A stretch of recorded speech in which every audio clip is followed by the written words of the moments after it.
Hey kids, it's Pastor Jason from Beth Eden Baptist Church. And over the weekend, Pastor Randy, you know who Pastor Randy is. He's the tall one. He's Peyton and Jackson and Stella's daddy. He sent me a text message and he said, hey, I have an idea. Why don't you record a video of you reading kids' books to the kids in our church? And I really like kids and I really like books. And so I thought that was a great idea. And since we haven't seen each other for a while, and it seems like we may not see each other in person for a while, I thought this would be a lot of fun.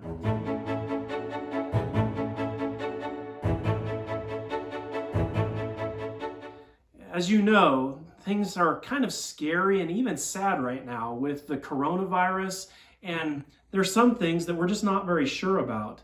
But one really good thing that's happening right now is some really good people, Christian people, are doing some really good things. And there are a bunch of Christian publishers. Publishers are companies that help to deliver books from authors and illustrators to people like you and me. Some publishers have allowed people like me, pastors or church leaders, to read books for free. We don't even have to pay for the books, and we can make them available to the kids in our church.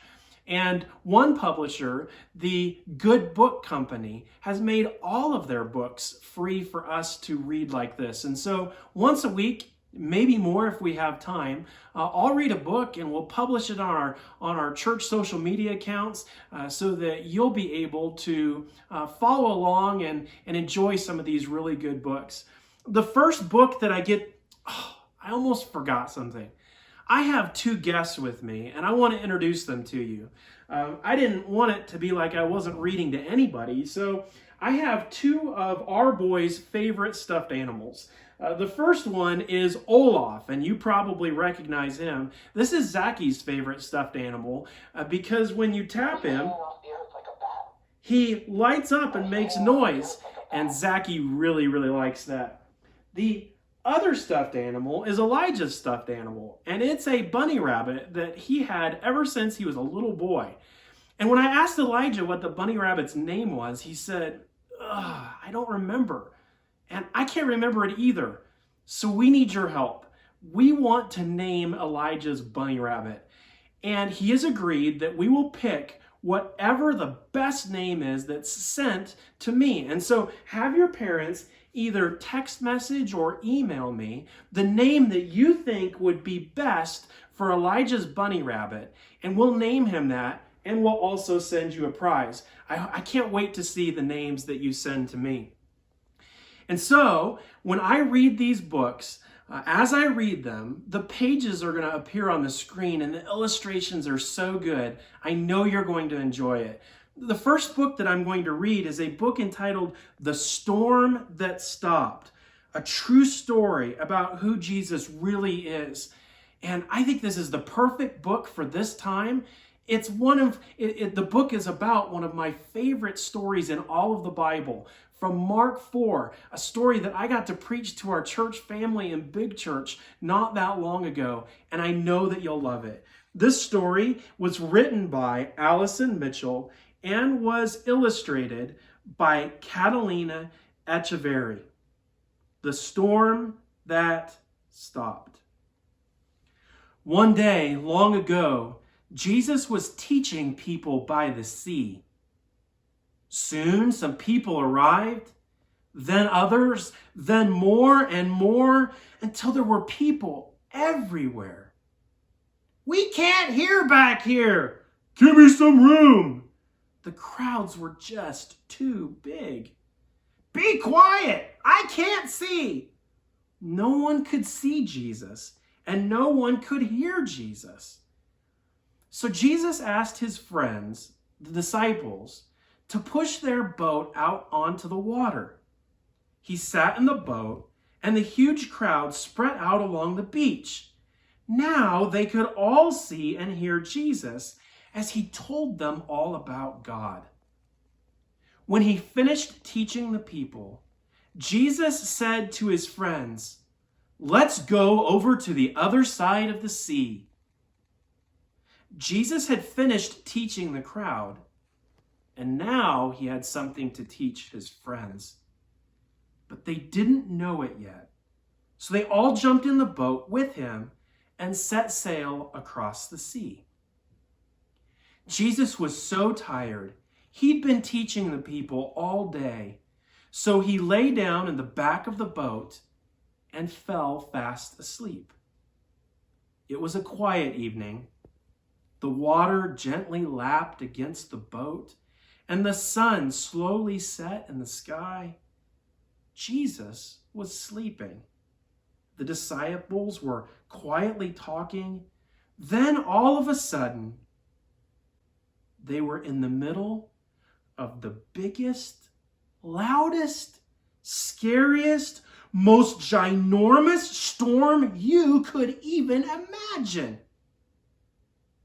The wind blew hard. The waves grew huge. The water poured into the boat. But Jesus was asleep. The wind blew harder. The waves grew huger. The water filled the boat, but Jesus was still asleep. Jesus, wake up! We're drowning! Don't you even care? What a silly thing to say to Jesus. Of course he cared. He loved his friends so much that one day he was going to die for them. Jesus stood up in the boat. The wind was still blowing. The waves were bigger than ever. The water was pouring into the boat quicker than the disciples could tip it out again. The boat was sinking. But then Jesus did something amazing. He didn't help his friends pour the water out of the boat. He didn't help them try and row back to land. Jesus simply spoke. He didn't speak to the disciples. He spoke to the storm, to the wind, and to the waves. Quiet. Be still.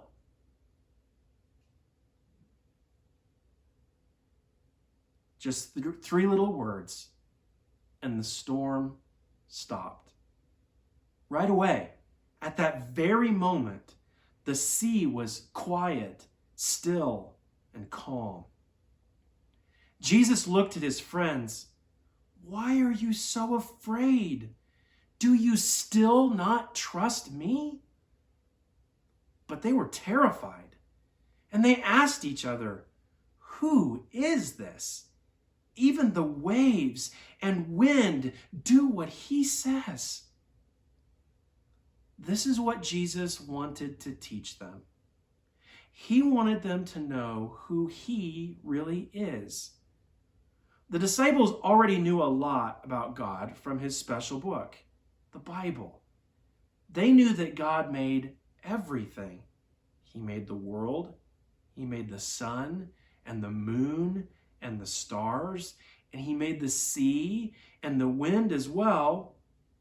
They knew that only God can tell the sea what to do, that only God can tell the wind when to blow or the waves when to crash. Only God can do these things. But the disciples had just seen Jesus do the same things God can do. So, what was the answer to their question? Who is Jesus? Jesus is God. Yes, Jesus is fully God and fully man, which means he could be that perfect substitute sacrifice for your sin and for my sin. Remember John 3:16? For God so loved the world that he gave his only begotten Son, that whosoever believeth in him should not perish, but have everlasting life. You see, if we can trust Jesus, with our eternal destiny, then we can trust God with anything else that would come up in our lives. Even a big storm, even a big scary virus. God has control over all those things. You can think of it as an umbrella.